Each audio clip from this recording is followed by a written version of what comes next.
2019 annual Astro Tarot reading.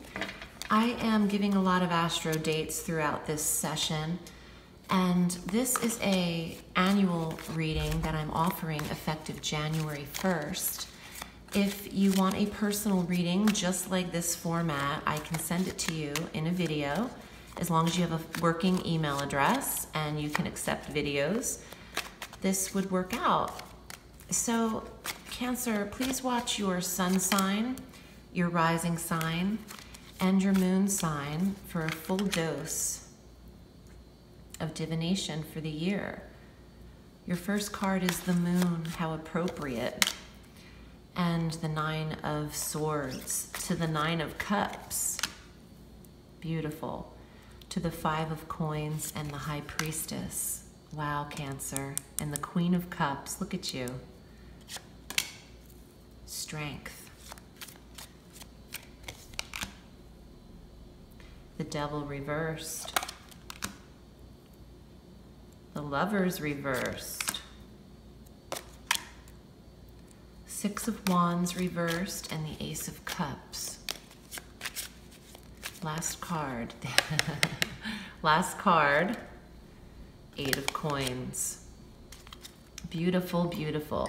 I'm not even worried about him. So,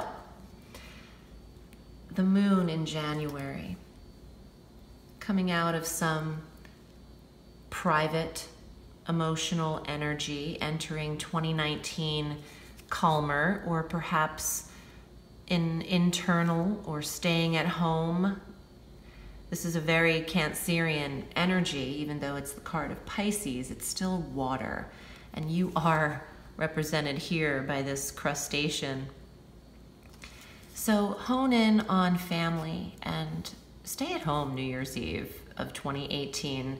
Start the year in your space if you can. If not, I mean, you might have plans, but the moon is a very reflective card. So on the 5th of January, we have our new moon partial solar eclipse in Capricorn. And on the 21st, we have our full moon total lunar eclipse in Leo. Right there. So the moon, full moon eclipse in the sign of Leo, which is the strength card. And it's affecting the financial energy for you and your confidence and self-worth a little bit, one or the other. It doesn't have to hit your wallet, doesn't have to slow up and you have to feel, less confident. I just feel like the second house is impacted and it's an awareness. Something needs to be seen here or balanced in order to make you stronger. Entering February, you might cut back on spending or really create this budget. The 9 of Swords means you might be limiting yourself in some way purposely. It's better to start the year with limitations than to end the year that way, and you are prospering out of the year. And New Year's resolutions could see people trying to make things better and right and cut back on things, and even in your thinking negatively. Cut back on your own mental limitations, which is what you're going to learn here in January, in that awareness in the second house. Nothing is truly limiting you.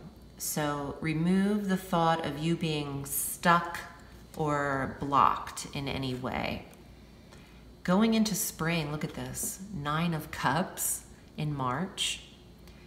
Goal achievement, happiness, wish fulfillment. It's the wish card in the tarot and it's upright, even though there's a Mercury retrograde on the 5th of March at 29 degrees of Pisces in water in Pisces. Back through 16 degrees of Pisces through March 28th. So practically the whole month, as Mercury slows down, here's Cancer achieving what they set out to do. And there's a happiness to this card, jovial energy. March and entering spring, there's a prosperity available for Cancer. And now in April, we have 3 major planets retrograde, which is why this card might be reversed, because they're mostly in earth signs, which is what this is, the 5 of coins, the 5 of earth. I always wondered where the 5th coin was in this card, because I'm like, 1, 2, 3, 4, what am I missing? But then this is representing the whole coin. As you see this star in the center of it. I love the Morgan Greer deck. Okay, so we have Saturn retrograde on the 29th of April in Capricorn. We've got Pluto retrograde on the 24th of April in Capricorn. And then we have Jupiter retrograde in Sagittarius on the 10th. So the thought of not having enough income, security, wealth, power, the thoughts, what you're thinking in February might have something to do with April. Don't allow yourself to tell yourself that you don't have enough, even if you think it's true. Change your mind. And I'm telling this to you, and this feeling I'm getting is I'm almost adamant about this. I don't know why. As an empath, it matters to me how I feel in a reading, and I feel like I want to fight for you. Like, get strong, and don't buy into what your mind's feeding you. You can do anything you want, and March will bear witness to that, or be the testament of that. May, High Priestess, you knew it all along. And this is also a strong card of internal thinking, wisdom, knowledge, knowing something to be true without knowing why or how it is you are so certain of it. The High Priestess rests her feet on the sliver of the new moon as if to suggest, I know what's to come. And when the moon gets bigger, it's the full awareness. This is a clairvoyant energy, and I'm getting a strong message to say, listen, the moon's here, just trust and know things are going to work out for you, Cancer. Tell yourself they are. Pray upon it. Pray upon the certainty and be grateful for what is yet to come. That's a message. Wow. I'm getting overwhelmed, but just pray, be grateful for what you are anticipating, and it will be delivered. It will be delivered. Look at you, Queen of Cups, June energy. Beautiful card representing the Cancerian female on the water. It could also represent a Pisces or a Scorpio in your life, but I truly doubt it. She's looking right at the High Priestess, which is to say, you know, listen, Cancer, you know this all along. You can have what you need, emotional fulfillment. These are two of the strongest, and the moon are the strongest intuitive cards in the 78 card deck. And maybe the Ace of Cups would be another one. You've got them all. You've got them all. You just trust and know, because I really am already in love with this reading. So, July, here we go. We've got eclipse energy and a Mercury retrograde in Leo, which is exactly what this is, upside down card of Leo. I love it.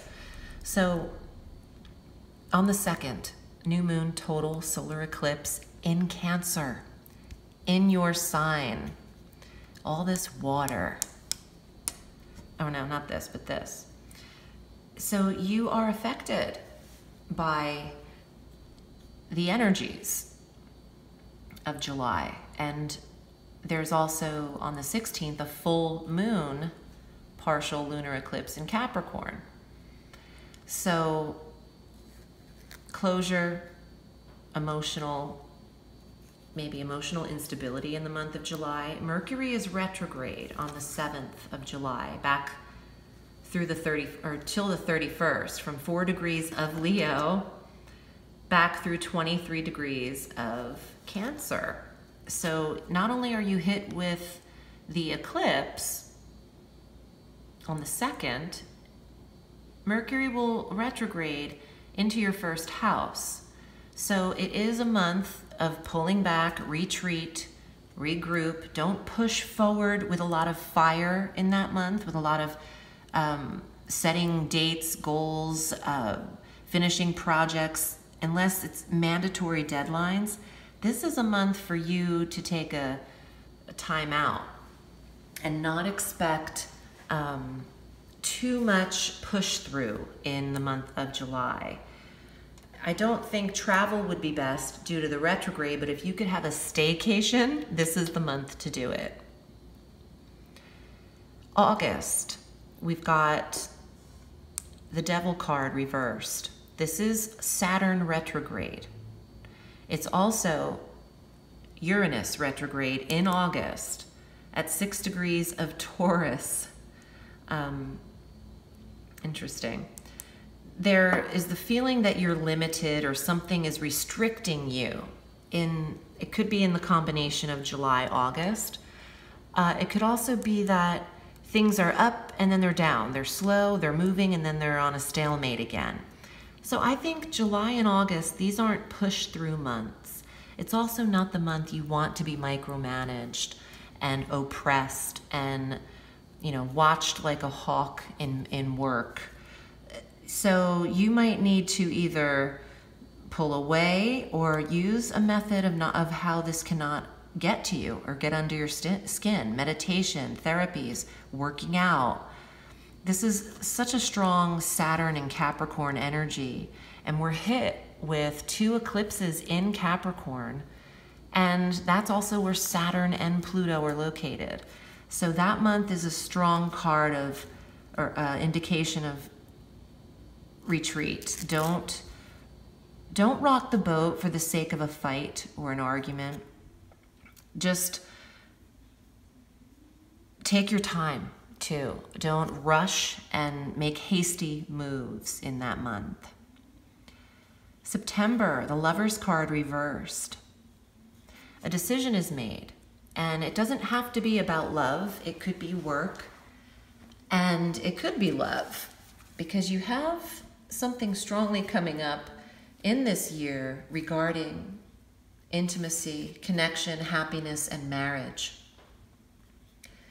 So September rolls around and a decision is made, and by October, Mercury's retrograde again, which is why this is here. And I say the decision is made because this is reversed.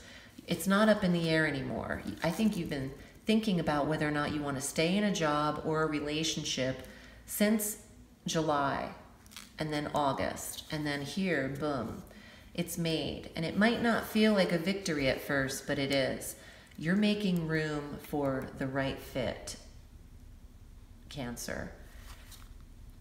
You are aware that you can handle 2 to 3 projects or tasks at a time, maybe even up to 6. 6 of Wands reversed says you didn't feel victorious in or appreciated, recognized, or awarded or rewarded for something, but you will be. October 31st, Mercury retrogrades at 27 degrees of Scorpio through 11 degrees of Scorpio through the 20th of November. November I'm in love with for you. I love March. I love May and June. I'm even not mad at July.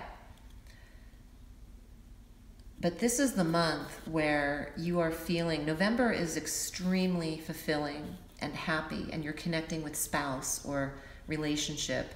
You could become pregnant if you're fertile.